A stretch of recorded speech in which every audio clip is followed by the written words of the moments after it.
My aunt actually reffed field hockey up at Syracuse University. I wanted to tag along. I brought my lacrosse stick and was a ball boy for the field hockey game. We decided to stick around campus and then caught my first ever Syracuse lacrosse game in the Carrier Dome.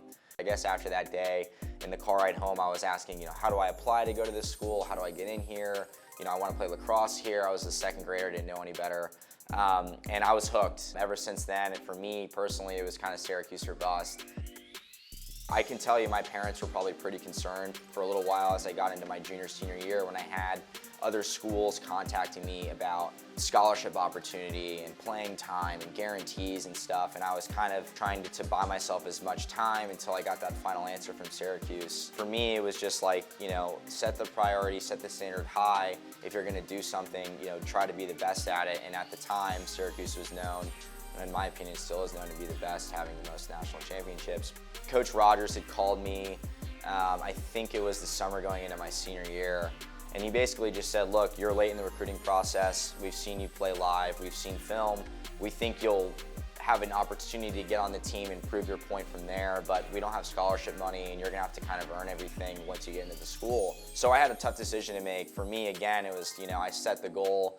I had so many people growing up telling me I couldn't do it, and of course my response is, well, I'm gonna do it, watch me. So I felt like I just had to commit to what, my word was and stick to my word about it. So I took the risk.